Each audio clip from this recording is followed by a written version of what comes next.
What's up, guys? Dave Daley here, the Monster Motivator, episode number 38. I really had to think about it. I forgot what episode we were on. But episode number 38, it's hard to believe. We're coming up to 50 pretty soon, and we're going to do some special things on episode 50, but that's not why we're here. We're here to talk to another amazing woman. As you guys know, what I believe is the baddest human being on the planet is a good woman. Can do it all and look for more things to do. And this is what we have right here, Abigail Robinson. She is a mom of 6, a wife, a homemaker, I can say that, right? And an entrepreneur. So she has more balls in the air than I can even imagine even comprehending doing. So that's why I get so excited to have women on, to be honest with you, because there's so much that they can do. We're limited. Our DNA, we can only do one thing. Then we have to move to the next thing once that's done, right? So you guys are very lucky.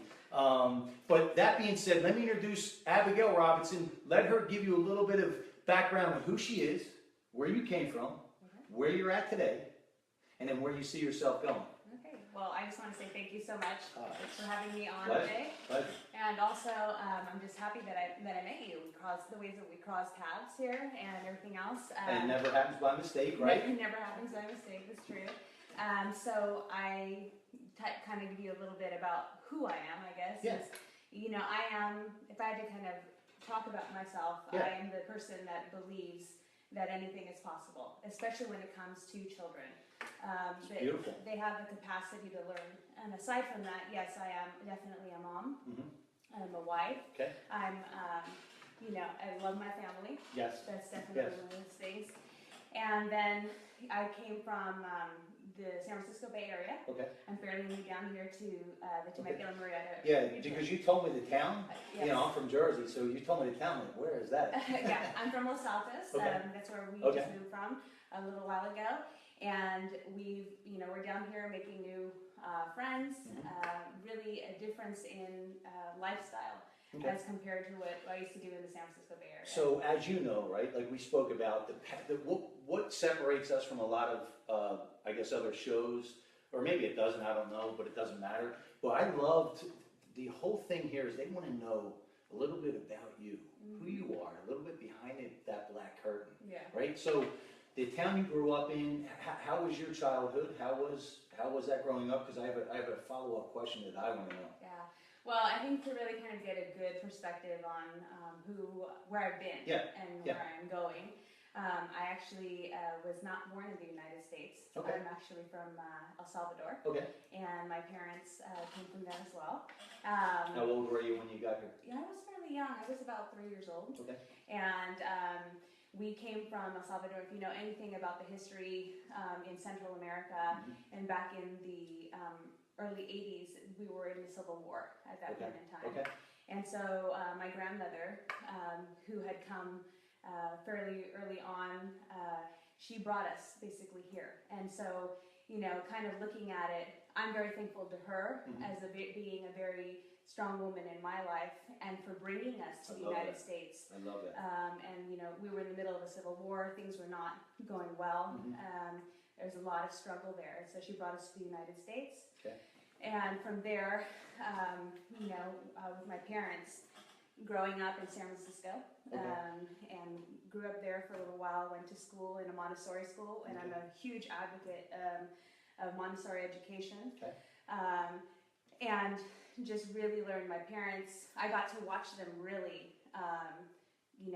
go through what immigrants go through. That's it. And it's the ultimate hunger. It is. Right?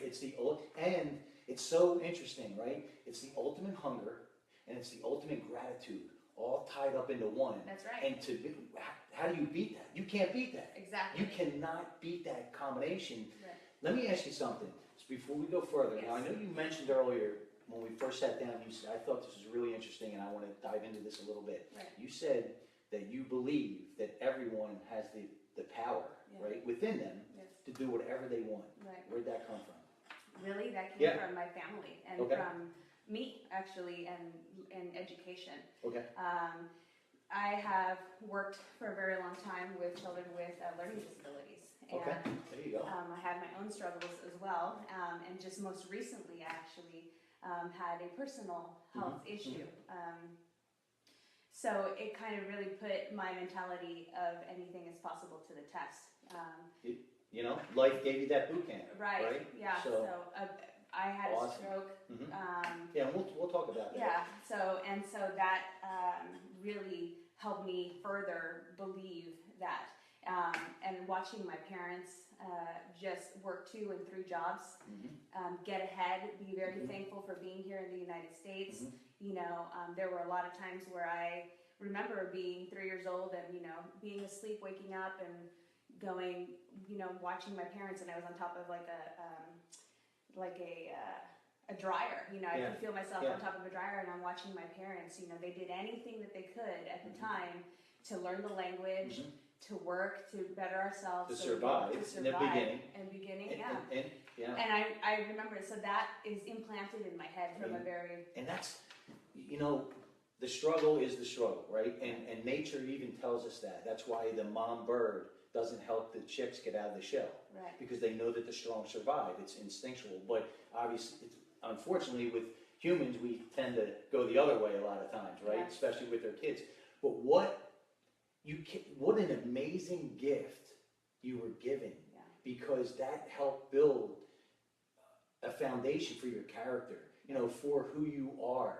That's such an amazing gift, because I don't care what classroom you attend, I don't care what school you attend, I don't care what degree you have or you don't have, you can't get that except in the real world. That's true. That's absolutely true. And I'm a firm believer that, and I know you're going to back me on this, because I can already tell where this energy's at and a little bit of your background, but I believe that when they're little kids, toddlers to teenagers, their subconscious mind is like a sponge. Yeah. What you tell them, they believe. That becomes their conditioning. That becomes their story. That becomes their self-talk. Right. And you saw nothing but, we need to figure out how to do this, not why we can't do this. That's Would right. that be? That's exactly right. That's the ultimate gift. That's right. And It gives me the chills. Exactly, yeah. No, it's definitely true. You know, it's like if you see a mountain in front of you, you don't look at it as overwhelming. You go, how am I going to get around this? How am I going to dig under it? How am I going to jump on top? You know, move it. Whatever I got to do, even if it's little by little. Yes. You make it happen no matter what. Okay. Really. And so, you know, I'm very thankful to my parents, watching them and just, you know, watching them work and go through that. And so there's a lot of great work ethic. I think that comes as part of that. Part of the struggle, you know, being thankful. Yes. I think that's another thing. Gratitude, attitude of gratitude. That's right. Right? You can't, and I always say that if you're in that, you can't be in both. In other words, you can't be in poor me and still be in an attitude of gratitude, or vice versa. That's right. That so, and as you know, there's plenty of people that have it much worse. No matter where we are. That's true. Right? No matter where we are, there's a lot of people that wish they had our problems, right? That's right. And I'm going to talk about what you said earlier too, because you're going to see how much this relates to me. Is you said that, you know, you growing up, I believe, tell me if I'm wrong, but growing up, you had issues with learning? I didn't necessarily, I think everybody has some issues with learning. I got plenty. Most definitely. You know, I'm a very strong visual learner, so anything that's auditory for me is just like, whoop, in and out. But, you know, I kind of learned how to... So you're hands-on? I'm a hands-on. I'm a very visual person. Okay. I'm also very musically inclined. Music was huge. Very creative. Very creative. Okay. Sports helped me out a lot too. You know, I was we in are tennis. so much. We are so much on the same page. It saved me, you know, for a certain period of time. Yeah. And let me ask you this: I'm a visual learner. I'm a hands-on guy. So if I have my phone, right, and I say, Abigail, can you show me how to do Snapchat? And you go, yeah, and you take it and you start to do it, I'm not going to learn. Right. But if you walk me through it a few times, I'll learn it. The only time I learn audio is repetition. That's right. I mean, you have to beat into this concrete head. Repetition. So, how did that help you, or how did that limit you growing up? Well, I think really, it just I've always been very interested on how the mind works, and Okay. not only in myself, even from when I was really little, wanting to figure out how does this work, why does it work that way, or if I'm being told no that I can't do it, well, why? That's Man, that's that's the perpetual, the DNA. right? That's the DNA. That's the perpetual. Like I'm sure my parents would probably tell you, yeah, there were a lot of times where I was like, why? Right. Well, why can't I? Exactly. And so I always wanted to know the explanation behind it. But it really helped me understand how people learned it. I think really helped develop then, going forward, what I ended up doing later on in life, what I'm doing now, is just trying to really figure out that it's not just about learning one thing. It's about how you take each and every single aspect of yourself and integrate that into how you're going to learn, and then executing at that point in time what you're going to do with that. Okay. And no, so that makes a lot of sense, and it really comes back down to your wisdom. What you've already experienced, right, creates that wisdom. I believe that knowledge is important, but not nearly as important as wisdom, because it really comes from that real place. So if your grandmom's telling you, Abigail, this is really the best way to do this, I'm not saying that it might not be for you, but you're going to listen. Right.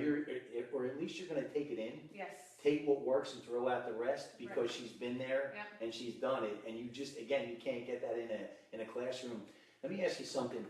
What's your thought on, because and we're going down this road because I didn't even know that we were going to have this kind of connection as far as the learning. Right. I'm a believer that there's a lot of different types of intelligence, and I believe that, unfortunately, and I'm only going by me, right? Things might have completely changed. I don't know. But I think it's very unfortunate that kids are told that if you don't learn in this certain way, you're not intelligent. That's right. Or you're not going to make it. That's right. Right? And that's what I was told and convinced for a while, right? Growing up, because I couldn't learn in that way. I couldn't learn in that cookie cutter mode. And that goes back to building their conditioning, right? Their self-talk. And again, we have a lot in common where if you tell me no, or you tell me I can't, now it's on. Now it's on, right? But we're fortunate to have that DNA, right? And I also believe it's creative DNA. And I want your feedback on this, and tell me what you think of this. IQ is important, but in a real world, it's not nearly as important as EQ. That's right. Is that? That's Are we on the same page? Yeah. We might as well knuckle up. For sure. No, I actually have a very a good friend of mine that actually ended up saying, and this is by no means like to be derogatory to the A grade students, but I have a friend of mine. Well, just so you know, we are real, raw, and live, and just let it roll. So I have a good friend of mine that said basically, and she's a very well-trained attorney, graduated out of Stanford, and she said, the A students end up going to work for the C students. And I was the A student. I'm not, I definitely You did were that. an overachiever. I was an overachiever. I did everything that I possibly did to make sure that I had good grades. And then you get to that point, you hit college, and you end up realizing, wow, I've got a lot of book knowledge, but I don't necessarily understand the rest of that, like you said, that hands-on that's going on, that experiential learning. That EQ. That EQ, right? Yes. And so, I definitely see that consistently, especially with kids that I've worked with, either personally or through our clinical settings or in schools that we work in. A lot of these kids that are labeled special ed are brilliant. They are duly exceptional. They are brilliant children. Amazing. Some of the most things that changed our world, like the TV, right? Marconi, they put him in an actual straitjacket. They thought he was crazy when they said someone's going to talk to you from this box in your living room. They're like, are you out of your mind? We're live streaming to Facebook in Marietta, California, and I'm the least technical guy you'll ever meet in the world, right? Thank God they made it so easy. But really, the EQ just trumps everything. And it's interesting where those kids, me and you, always had it, but we never knew where to look for it because we were never moved in that direction. So we had to create our own path. Really. That's what it ended up coming down to. But unfortunately, some don't. That's right. Right? Some don't. They get lost. Right. Because they believe that conditioning, and you were an A student. I was a DF student. I mean, that's just the way it was. I never graduated high school. I couldn't wait to get out. It's funny. Someone asked me on a podcast for the first time. He said, "How did it feel when you walked out of high school, when you quit?" Right now, I was left back in the second grade, so I already did my 12 and a half years. Right. So when I left, I go, I never thought of it. And when he made me think of it, I said, honestly, it was the biggest weight lifted off my shoulder. Now it's time to really see what I can do, right? And it did take me a long time after that, no question. But I believe that if you look at everything, kids, as a cookie cutter, you're really not doing a service. And it's true.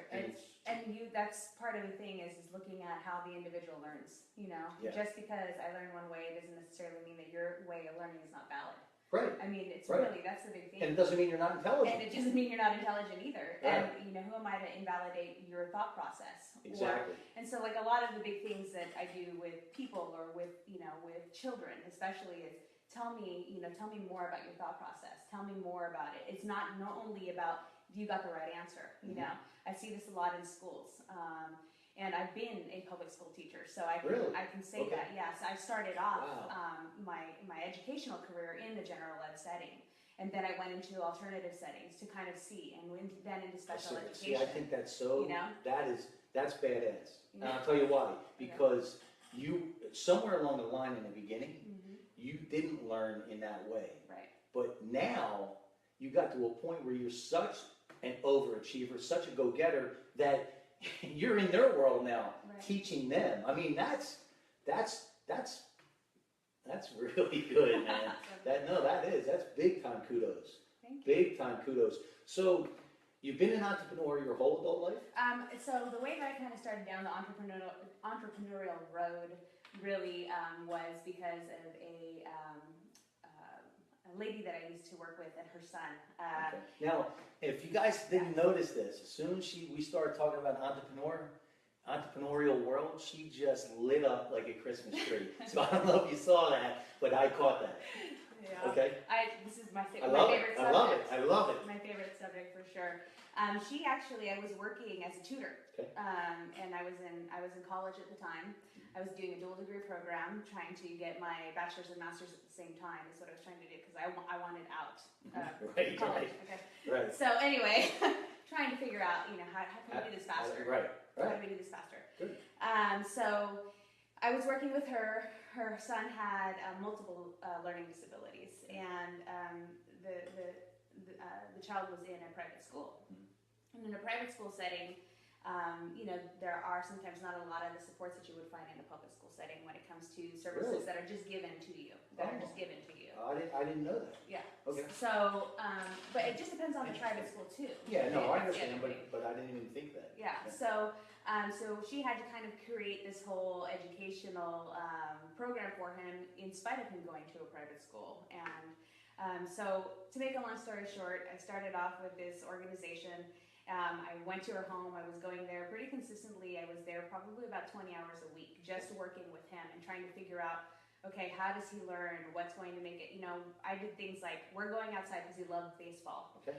And he couldn't remember vocabulary. He had a limited short-term memory loss was his big thing. So it's like, he could sit in the classroom, it would be gone, completely gone. Was it an accident or genetic? It was a learning disability. So, okay. Yeah. So genetic. Yeah. Okay.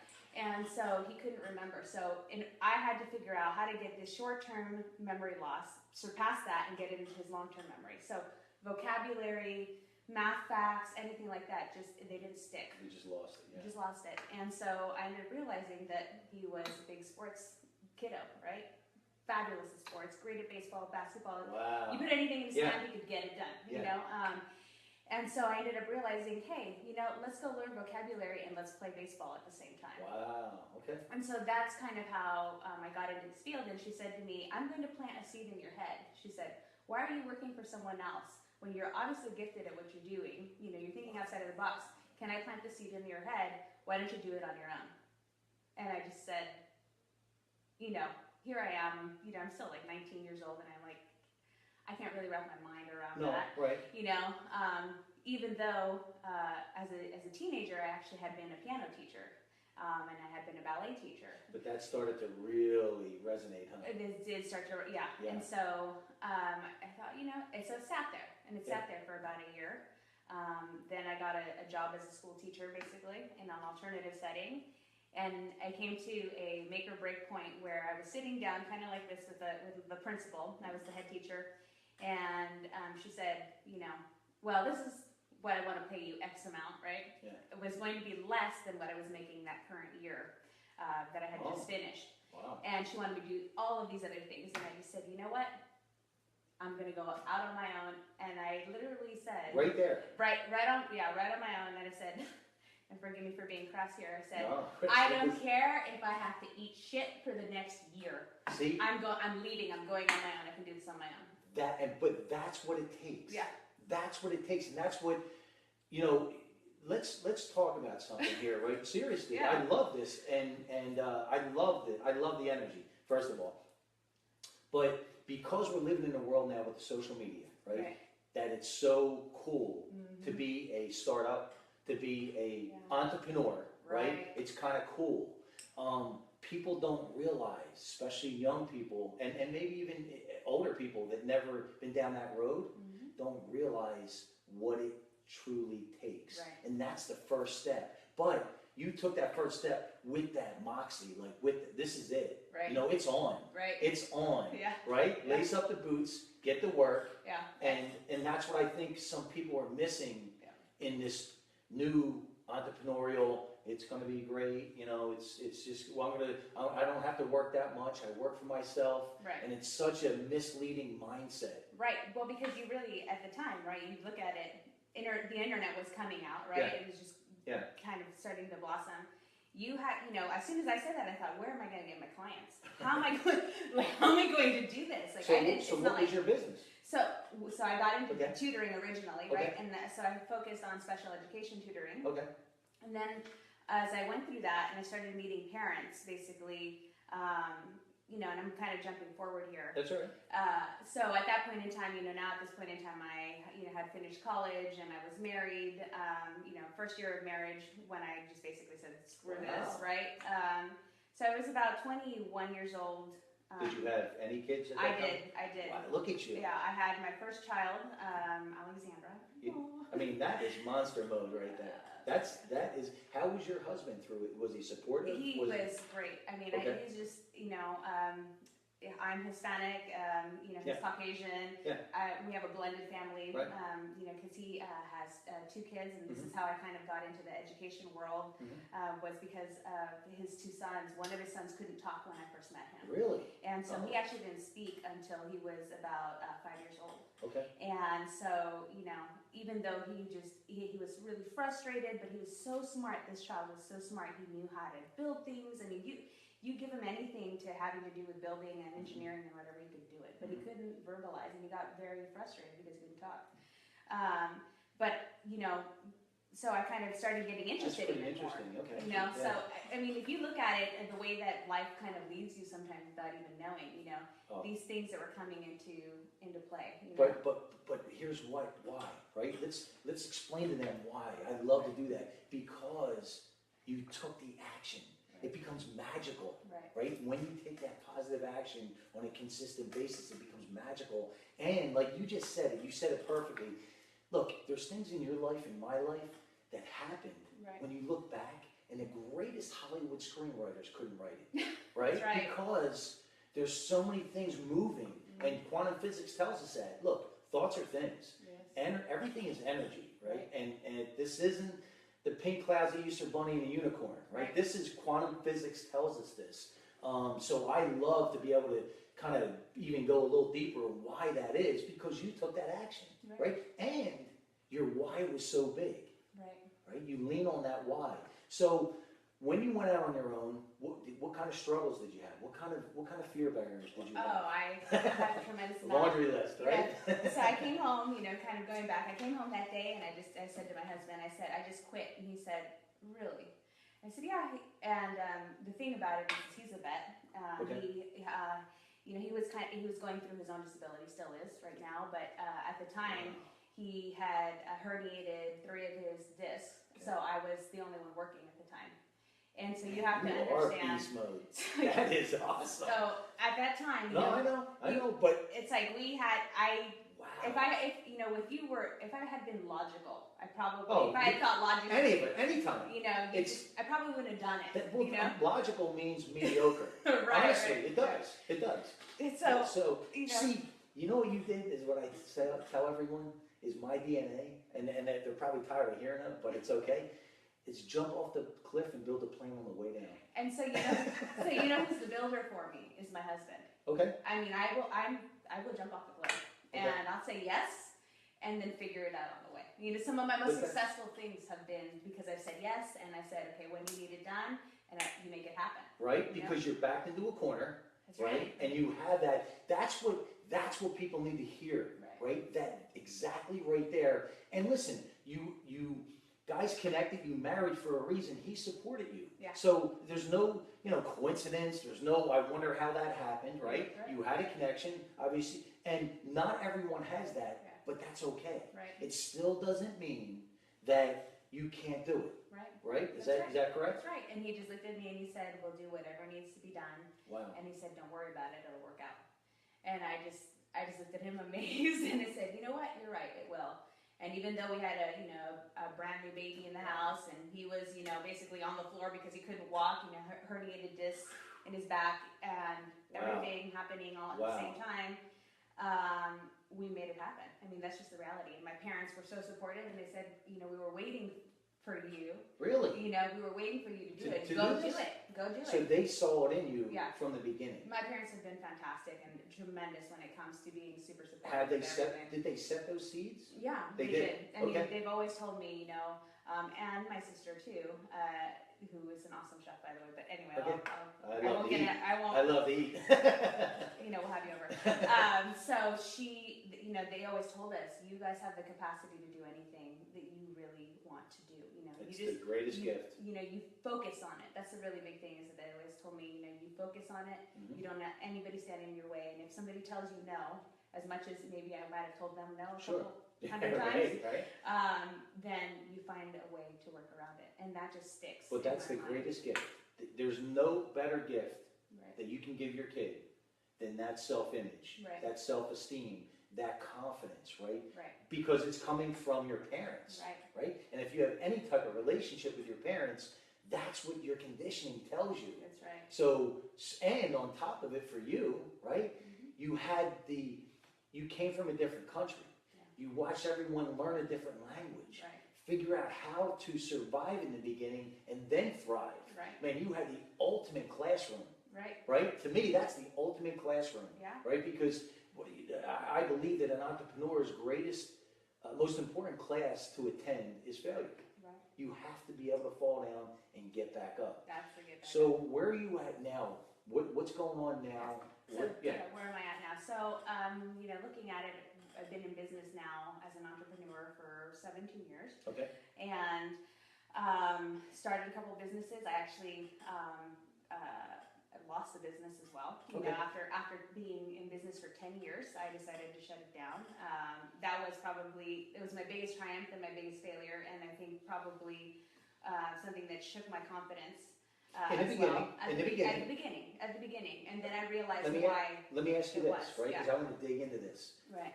Because I've been there plenty. Yeah. How long ago did that happen?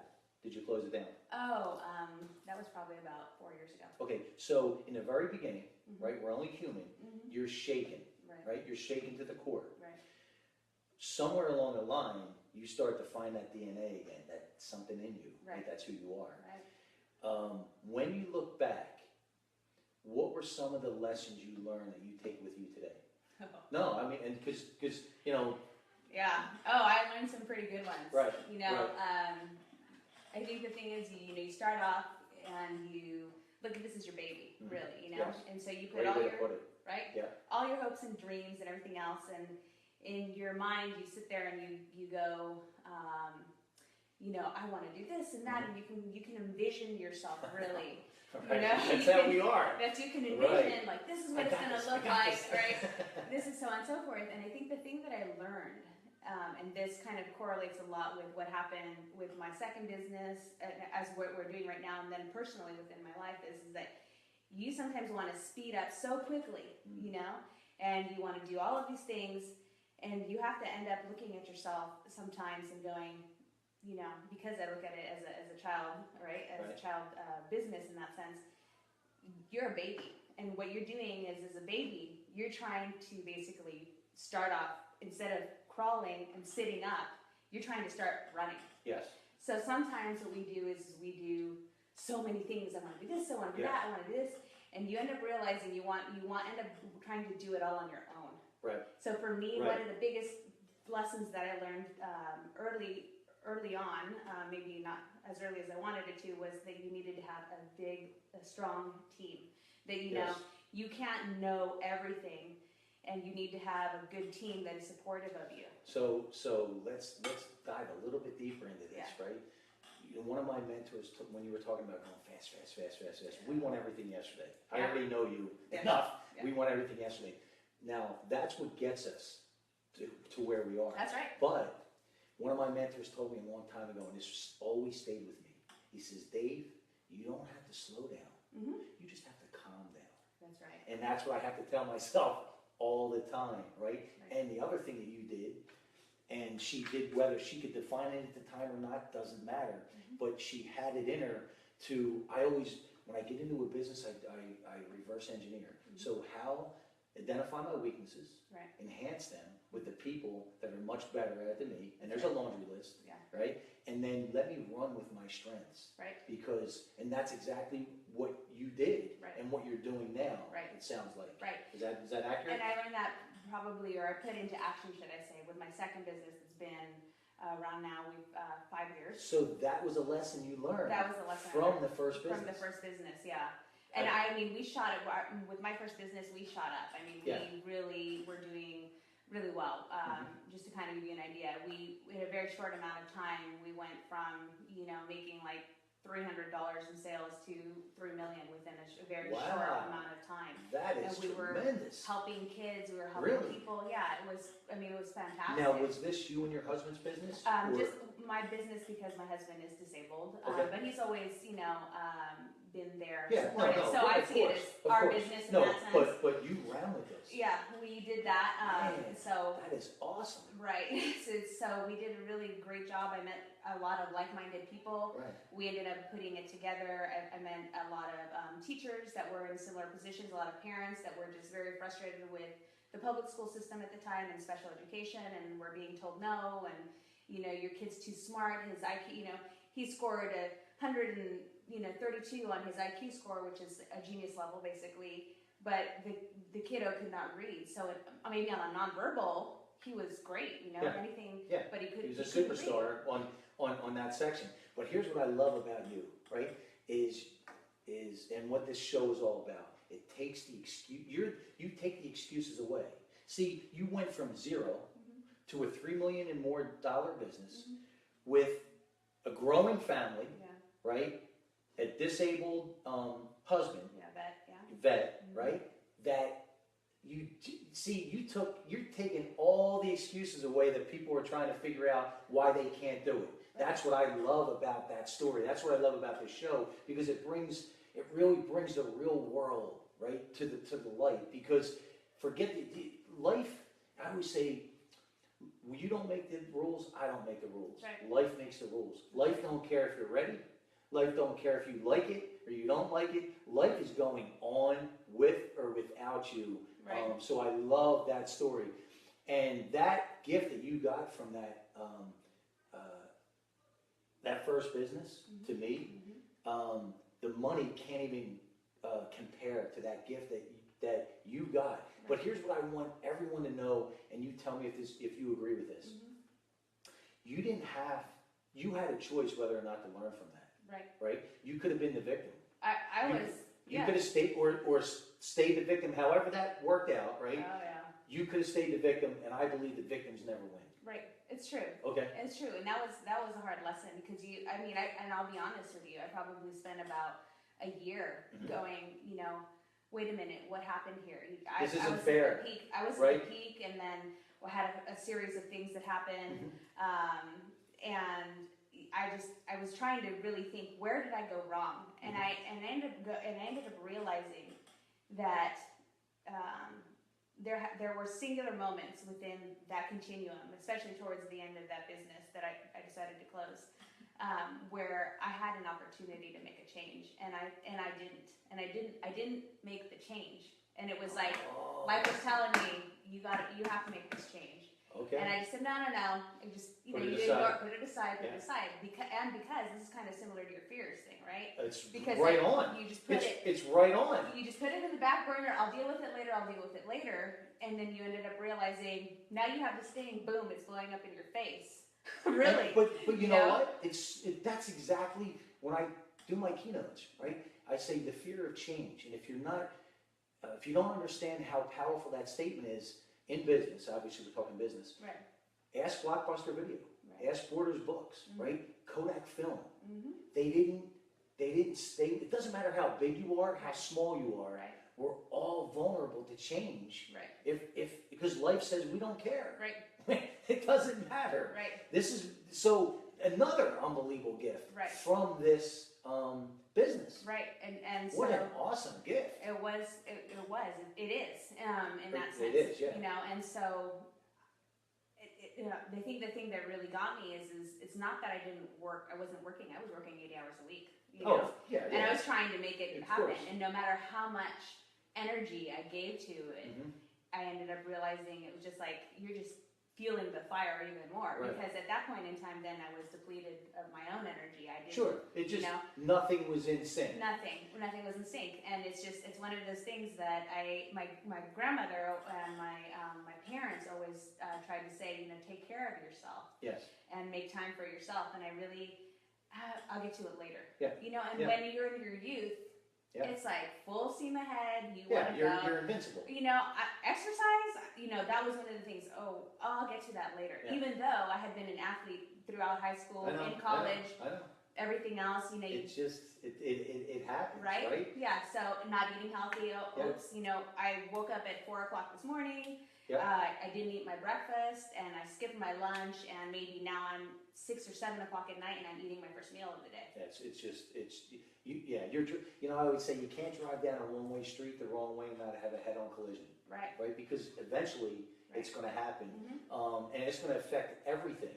Your personal life, your professional life, your physical life, right? Your spiritual life. Yes. It's going to affect all 4 pillars. But what an awesome gift. So before we jump off, let's share with everyone where you guys are at and how they can find you. Sure.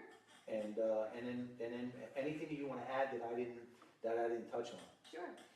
So I have an organization that's called Accelerate Center. I'm one of the co-founders of that. And the concept of Accelerate Center is that we took a very integrative, holistic approach to therapies. One of the big things is that in education, sometimes we say, now it's math time now, it's science time now, it's history time now. Yes. But in reality, in real life, it's not just about I'm only doing this, I'm only doing that.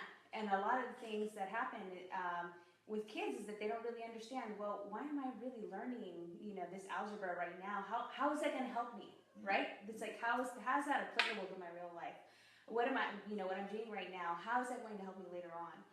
And so the whole concept between, with Accelerate Centers is that we put together an education specialist, a behaviorist, a psychologist, occupational therapist, a physical therapist, a behaviorist, and then, we have a whole bunch of other staff too, like teachers of the deaf and hard of hearing, teachers of the visually impaired, orientation mobility. I could go on and on and on. Okay.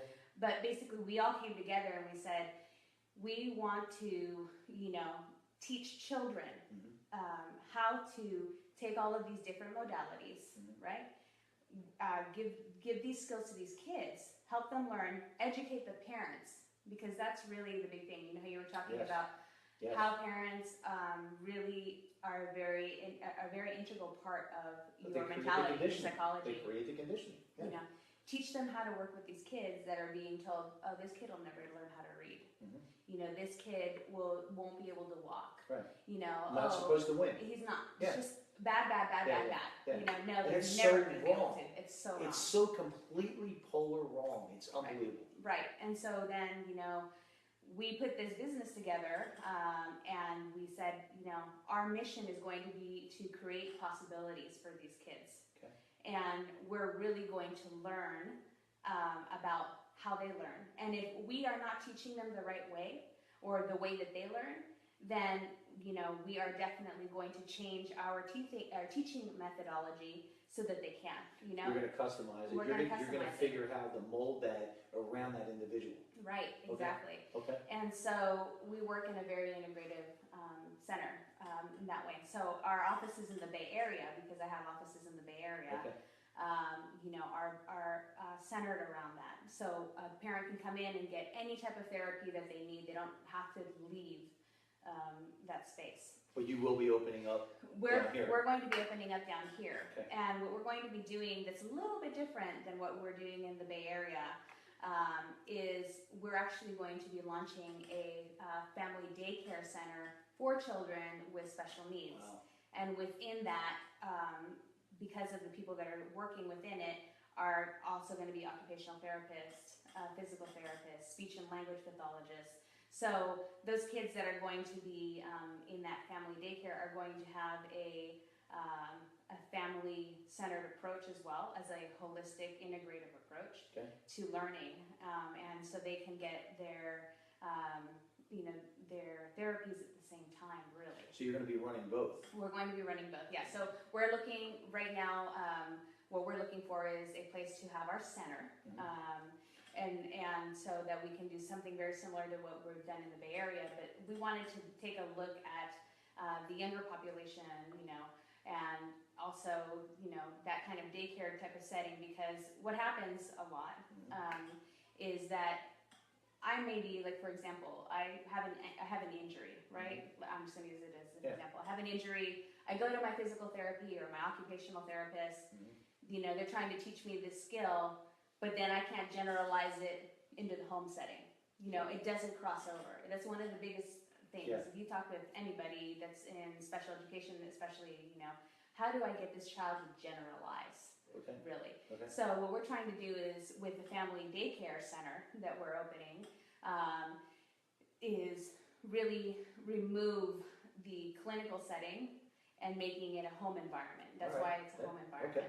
And so we're opening that. That should hopefully be open by the middle of September. So you have a location? Yes, we have a location in Temecula.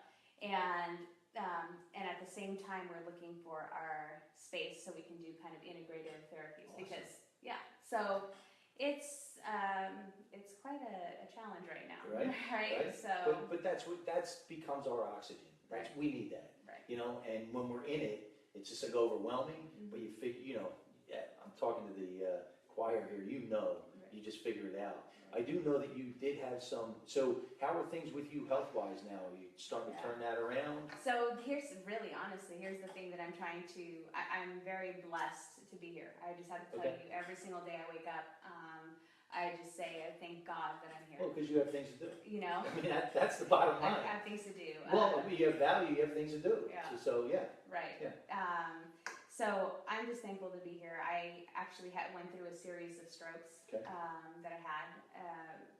By God's grace, my husband just happened to be awake at the time that I was having a stroke in the middle of the night. Do they know where it came from, like what it generated from? They don't know why it happened, except the fact that my neurologist said probably the best thing that you did was move down here, because my life in the Bay Area versus my life here in Temecula is completely it's completely polar opposite. And remember what I told you, that I ended up having to learn from my first business, going at 80 hours a week, not eating, not exercising, not taking care of me. You can't pour from an empty cup. No, absolutely not. And so when we moved here to the Temecula region, I had a total shift, because I was thinking to myself, why am I working 80 hours a week? I'm sure I've got this fantastic house. I'm, working really hard. We're working with all of these children. We're helping families. Everything's going great. But it was at the sacrifice of, you know, myself and my family, Yes. everything else. And those are the things that I hold dearest to myself Yeah. in terms And you start to lose it, And you right? You start to lose that, yeah. perspective. So is it really worth then, you know, here I am working 80 hours a week.